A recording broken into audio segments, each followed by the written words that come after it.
সব আলেম কি রাষ্ট্র নিয়ে ভাবে? সব পীর কি রাষ্ট্র নিয়ে ভাবে? সব ওয়াইজরা কি রাষ্ট্র নিয়ে ভাবনামূলক কথা বলে? এখন একজনে বললে বাকিরা কয় না আমরা কিছু বুঝি না। আপনি এত গেলেন হ্যাঁ, তোমরা আসলেই বুঝো না, কারণ জিম্মাদারি সবাই পালন করে না। যে ওয়ারাসাতুল আম্বিয়া, তার চিন্তা শুধু নিজেকে নয়, তার পাড়া প্রতিবেশীকে নিয়ে চিন্তা, তার সমাজ নিয়ে চিন্তা, অর্থনীতি নিয়ে চিন্তা, রাজনীতি নিয়ে চিন্তা, রাষ্ট্র নিয়ে চিন্তা, উম্মাহ নিয়ে চিন্তা।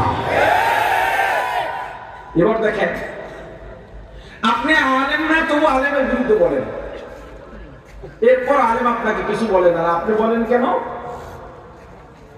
হুজুর কিছু বলে না কেন? রাসূলের জিম্মাদারি পালন করে এই জন্যে। আলেম আপনাকে কিছু বলে না, আপনি আপনার দলের বিরুদ্ধে বললে আরেক দল আপনারে মারতে যায়। কথা হয় না? এই ফ্যাসিস্টের সময় নিজেরা নিজেদের হাতে শত শত মারা গেছে, আর এই 5 তারিখের পর থেকে পর্যন্ত বিএনপির হাতে 200-র উপরে মারা গেছে। কিন্তু আলেমের বিরুদ্ধে বললে আলেম আপনাকে মারতে যায় না। কেন জানেন? উম্মার প্রতি, আপনার প্রতি আলেমদের কলিজা ভরা দয়া আর মায়া আর ভালোবাসা। এই ভালোবাসা কোথায় পেলেন তারা? আমার রাসূল ছিলেন মায়ার নবী, দয়ার নবী। যারা রাসূলের জিম্মাদারি পালন করে ওই দয়ার ভাগও তারা হয়েছেন। দেখেন আমার রাসূল কতটা দয়াবান। আমার রাসূল যখন তায়েফে গেলেন, কি কষ্ট, ইতিহাসের শ্রেষ্ঠ নির্যাতন ছিল সেটা। এত নির্যাতন কোন মানুষকে কোন মানুষ এই পৃথিবীতে করেনি। এত রক্ত কোন মানুষের আর কোনদিন ঝরেনি। এত নির্দয় আচরণ এর শিকার আর কোনদিন কোন মানুষ হয় নাই। আমার রাসূল তায়েফে গেলেন, চিন্তা করে গেছেন তায়েফের সঙ্গে আমার রাসূলের 2টা সম্পর্ক। একটা হলো দুধ মায়ের সম্পর্ক, আর একটা হলো শ্বশুর বাড়ির সম্পর্ক। তা রাসূল চিন্তা করলেন, আমি যদি তায়েফে গিয়ে দাওয়াত দিই তাহলে হয়তো এই সূত্রে কেউ কেউ আমার কথা মানতে পারে। আচ্ছা, এবার আমাকে বলেন, রাসূলের তায়েফ যাওয়ার কি প্রয়োজন ছিল? মক্কা থেকে তায়েফ 70 থেকে 80 কিলো দূরত্ব, এবং পুরো জায়গাটা মক্কা থেকে উঁচা, 6000 ফিট উঁচা। মক্কা থেকে তায়েফ 6000 ফিট উঁচা। নরমাল গাড়ি গেলে মাঝে মাঝে হিট হয়ে যায়, গরম হয়ে যায়। 4 হুইল গাড়ি সহজে যেতে পারে, এসি গাড়ি এই মাঝে মাঝে এসি বন্ধ করে দেয়। আল্লাহ রাসূলের কি দরকার ছিল? রাসূলের তো সামনের পেছনের সব গুনাহ মাফ। ওই যে জিম্মাদারি। আপনি যে বলেন হুজুর আপনার দরকার কি, এটার উত্তর রাসূল তায়েফে গেছেন, তার দরকার। এখন তো রাস্তা আছে, তখন তো রাস্তা ছিল না। অনেক কষ্ট করে একজন ব্যক্তি সাথে নিয়ে গেছেন, হযরত যায়েদ রাদিয়াল্লাহু তাআলা, আল্লাহ রাসূলের আযাদ কিন্তু গোলাম। 3 দিন মতান্তরে 10 দিন আমার রাসূল কিছু বলেন নাই, কোনো দাওয়াত দেন নাই। হায়, 3 দিন পর আমার রাসূল বের হয়ে তায়েফবাসীকে ডাকলেন যে আমি রিসালাতের দায়িত্ব পেয়েছি, তোমাদেরকে মুক্তির পথে ডাকতেছি, তোমরা গুনাহে লিপ্ত হইও না।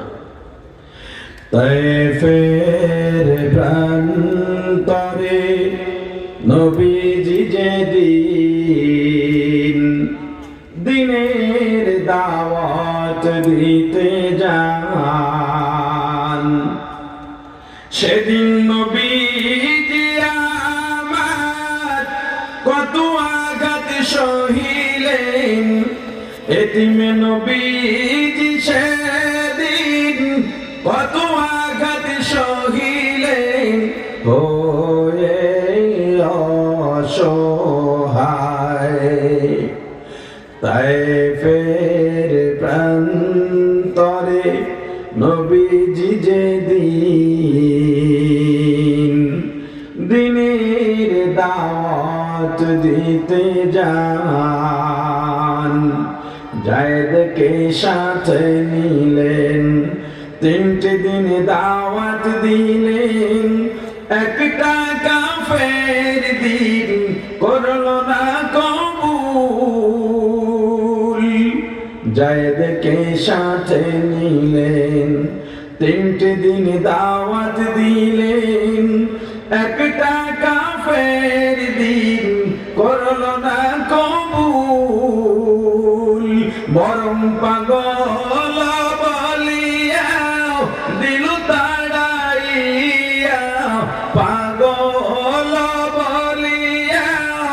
দিল তাড়াইয়া, চিনল না ওই দুর্ভাগার দল আল্লাহরই রাসূল, চিনল না ওই দুর্ভাগার দল আল্লাহরই রাসূল।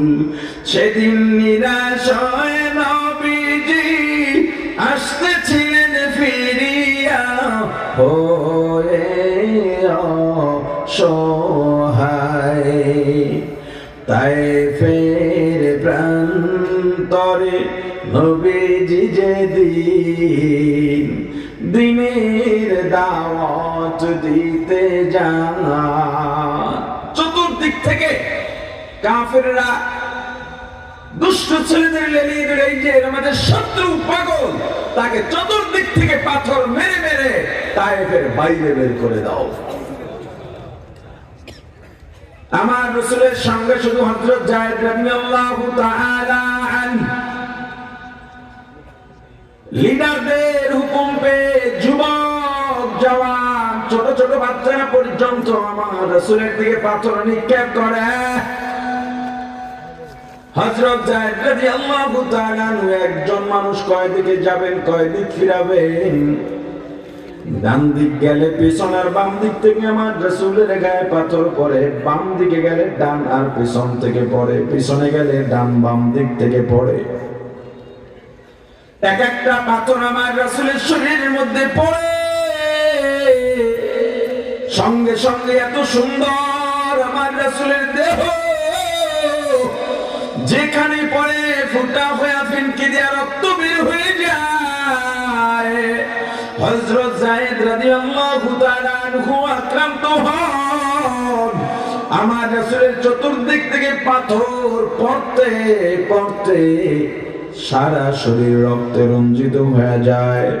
মাথার উপরে বালতি দিয়া পানি ঢাললে যেভাবে গায়ের থেকে পানি বেয়ে বেয়ে পড়ে যায়, আমার রাসূলের শরীর থেকে ওইভাবে রক্তগুলো বেয়ে বেয়ে পড়তেছে।